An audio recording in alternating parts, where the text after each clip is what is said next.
Hello guys, it's me again. Welcome back to another video. Today we are gonna discuss the AWP and how to play with the AWP. Let's go.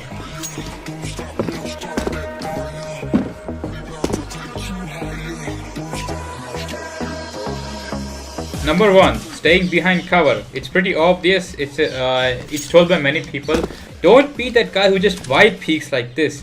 There's no cover. The cover is far away. It takes time to reach there. Don't peek in the open, don't open peek every time. Usually pros open peek when they hear someone coming, obvious reasons. Suppose they're like clearing areas and then they hear someone, they have to open peek. They cannot go back here just to be safe. Do not be that guy who camps in the open. It's not really good. You're exposed, extremely exposed. The second tip is use your flashbangs wisely. It's pretty important to use your nades extremely wisely. You have the most powerful weapon in the game. You gotta use your teammates into your advantage, not them using you as an advantage. Say you miss a shot. What I usually see people is just staying like this and just waiting for the next chamber to load to shoot. Don't be that guy, If you miss a shot, just because the guy is not looking at you, there may be some other teammate looking at you, like this guy here. Maybe he's an opera already looking at you.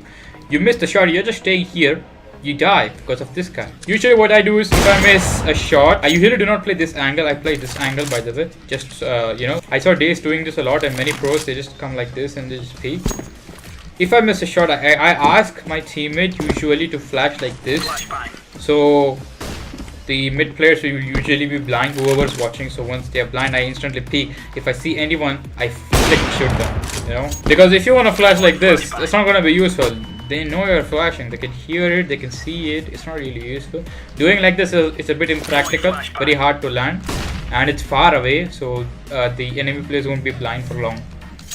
So use your flashes wisely. Use your teammates. They should not use you. Number 3, counter strafing, something that many people aren't aware of. You see, in CSGO, if you move towards one direction and decide to stop, it's gonna take some time for you to stop on your track. Suppose I wanna stop right here, it's not gonna stop where you want. It's gonna take you a bit further.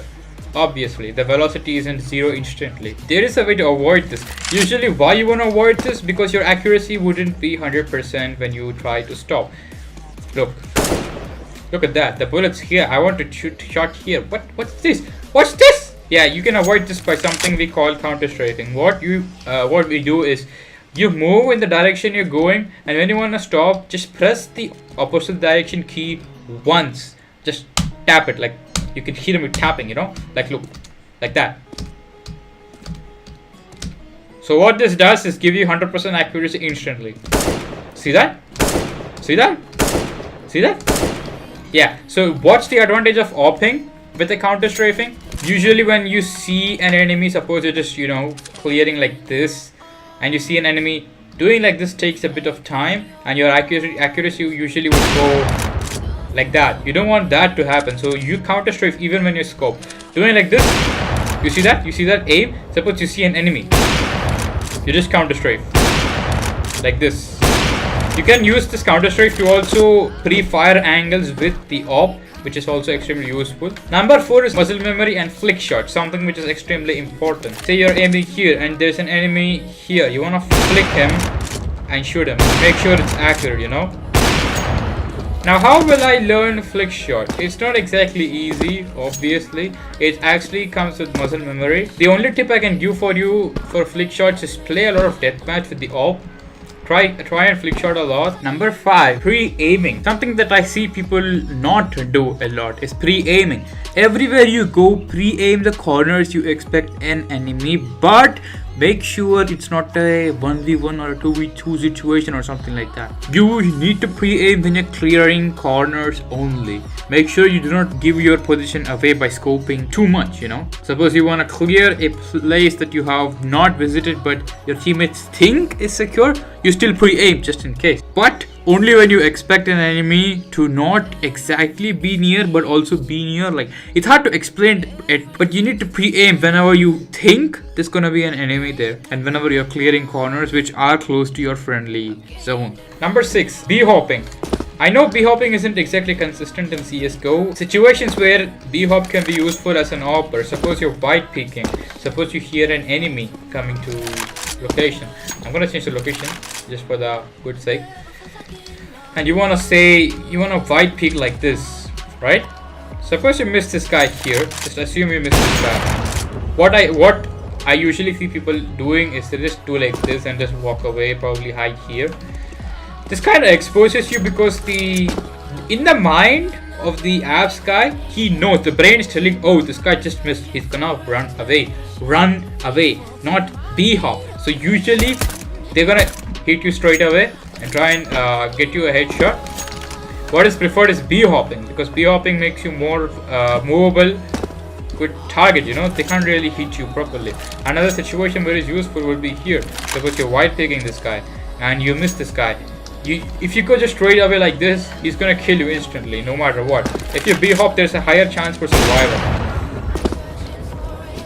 Like that, you saw it? I got speed. Now b-hopping is very tough. You should, in order to b-hop, you just got to bind your scroll mouse button, either scroll up or scroll down with jump, and you will not land it consistently ever. But you can learn it to the point where you can use it more. But it's extremely useful, you know. It makes you vulnerable. Another situation where b-hop is useful is that you can actually b-hop with your AWP as well, so you won't slow down. And suppose your knife doesn't come out by pressing 3, you can still get away from the situation by b-hopping. Number 7, do not double scope. Usually what I see lower rank players do is they double scope like this. It's not exactly practical. Yes, you are able to see the zoomed area in a big magnified way, but it kind of messes your muscle memory, since we know that the sensitivity changes for zoom. Kind of doesn't help flicking, and you have less view. You can't see what's going on around you. It's always advised to stick with 2x rather than the 4x zoom, especially in flicking. If you have a good memory, look at that, I just hit him. If you have a good memory, you can flick shot him. Number 8, know your spots. Being an AWPer, you need to know where exactly you need to AWP. You need to make your own AWP spots with experience. Some good AWP spots which I can tell you is at the beginning of the round, if you're fast enough with b-hop, you can just land right here at camp. Usually people wouldn't expect you. I mean, some people would if they're clever enough, but this is a decent spot. Another good spot, if you want to peek up palace, don't use this one. It's not exactly practical because you're exposed. You can use this AWPing spot if you want to constantly switch between palace and mid. But the best one which I love to use would be here, connector. I can literally jump without him knowing, and then bam, I can kill him. Suppose he misses the shot, he's not gonna think I'm connector. He's probably gonna think I'm like here. So he won't expect me to just jump scare him like that, you know. Hopping spots and connector, I would not prefer this because I would expect a person to come here in the starting round. I'd rather go down here. Usually if an AWPer peeks, I still have an advantage because I have already set up and I can kill the guy who's crossing it. Number 9, always know when to re-peek. I've already discussed re-peek, I think, but try not to re-peek constantly. But suppose you miss a shot, try to just fall back. Try to peek from a different angle. Suppose your enemies are more ruthless and they're just gonna camp sniper nest, constantly nading it when you have peeked but missed. You can still come in connector and peek them by surprise if your timing is correct, you know. Suppose you still wanna re-peek through mid, ask your player to flash, as I said, like that, and that's gonna help you. You can say your teammates to flash from several areas. Say you missed this shot right here. Your teammate right here could probably flash like this, and you can peek right when the flash is bouncing, because the enemy would probably try to fall back and you can catch him right there. You can also AWP here if you are good at reflexes like this. It's pretty useful. One good camping spot here in market towards CT would be like this. You can watch here and here. And obviously you need to know your map knowledge properly so you can b-hop and confuse your players, you know, like this.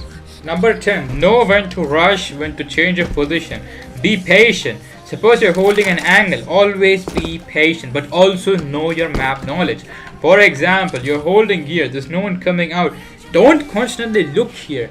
You know why? There may be a reason they're not coming up mid. Maybe they're coming up underpass.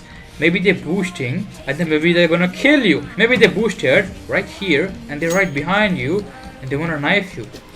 How humiliating would it be? Always have this timing. Timing knowledge is extremely important. When the enemy will peek from palace, when the enemy would peek from a main, when the enemy would come mid, when the enemy would come underpass while you're peeking up mid, you gotta be aware always. When to just be aggressive and peek underpass just in case the mid guys are not peeking. There's a huge map knowledge which you have to remember, it just comes from experience. The timing knowledge is extremely difficult to learn, but it is extremely rewarding if you're good at timing knowledge. You gotta think every time whenever you're peeking. You gotta be patient when you're peeking. You gotta be patient, but you shouldn't be too over patient. You gotta think what the enemies are doing. Every second counts in Counter-Strike. I think that's all the tips I have for you now. How about you using the AWP? Let me know in the comments below, and I'll catch you all next time.